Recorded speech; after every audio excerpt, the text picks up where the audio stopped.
Alright, so what is the number one thing that you think separates the good English teachers from the bad English teachers? Please leave a comment down below and I will give you my personal answer in about 10 seconds or so.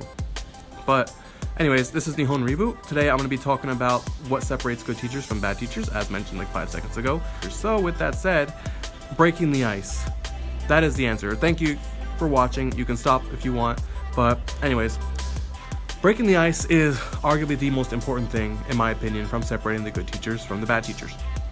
The reason why is if they feel awkward, if they don't feel comfortable, they're not going to speak English, they're never going to warm up to you, and you're just not going to have a good experience. The parents, if they're watching, depending on the style that you're teaching, if you're working at an eikaiwa, which is like a English cram school, or if you're doing like an in-home lesson, if the kids can't warm up to you, if they're feeling shy, if they're feeling awkward, the parents are going to pick up on that, and you're kind of screwed. Like, they're going to complain to the staff, hey, this teacher isn't very good.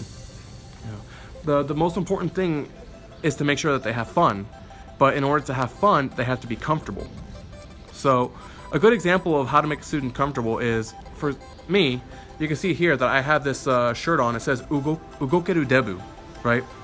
Ugokeru Debu, which translates roughly into like a mobile fat ass, right? And you know, I'm definitely overweight. I'm low 200s, close to 6 feet tall, and so, you know, for the kids, they find it hilarious, and it's a great icebreaker. Being comfortable with your own self is a very, very important skill that it does take time to develop, especially if you're like me, who is, what's it called? The person who's not extrovert. Introvert, that's the one. Yeah, that guy. I'm extremely introverted. I have always been introverted my entire life. And when I first came to Japan and I started teaching, my very, very first lesson was with a group of 6-year-olds, like about 5 of them in the room, and one of them just started puking, and I had no idea what to do.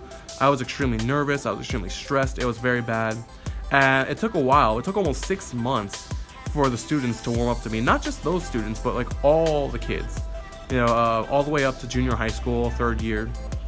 And I remember in the early times starting, I was so nervous, I was just sweating, and the junior high school girls were like saying, oh, kimachi warui ne, which is like, oh, he's freaking disgusting. And these things, it caused them to have a very bad image of me. And when you start off on a really bad foot and you make that bad first impression, it takes a long time to come back from that.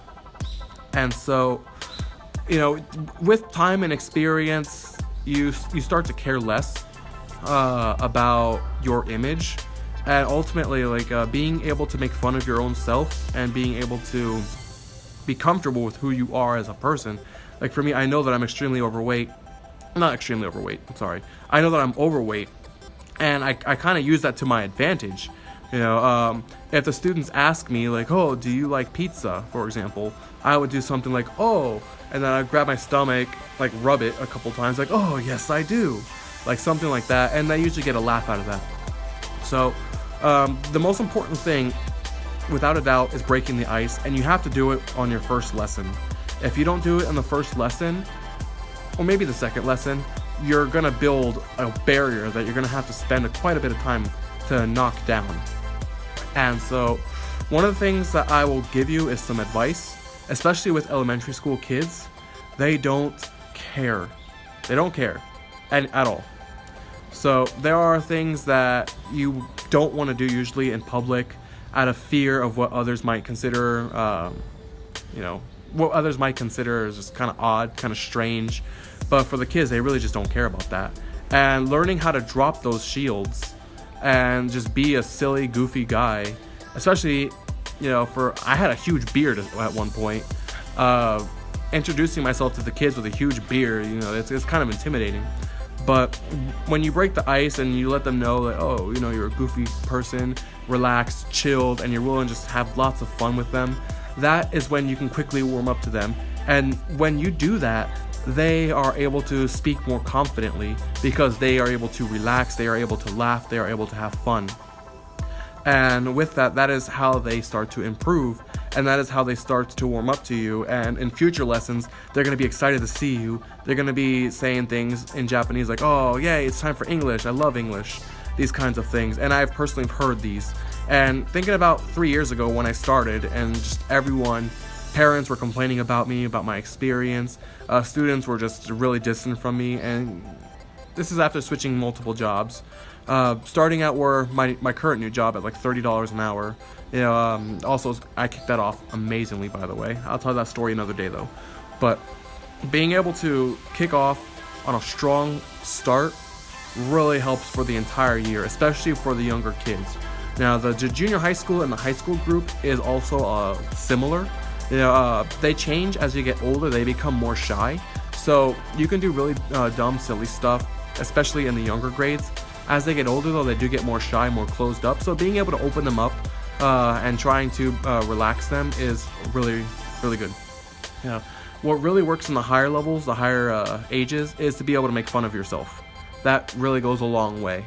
So you're able to use more advanced humors that the younger kids just wouldn't be able to understand. Be able to make jokes, mess with them, and they'll mess with you back. You just want to have similar to a friendship-like relationship with the older kids. But of course, you have to remember to be the teacher, and you have to make sure that the class is always interesting. And so I often like to record short videos about my adventures. Oh my god, that was huge, B. Jesus, my life just flashed before my eyes. Anyways, where was I? Okay, junior high school. I lost my train of thought. Damn it. Anyways, I'm just gonna end the video there then. So, sorry. Thanks for watching. If I can remember anything else, I'm gonna make another video. But until then, take care.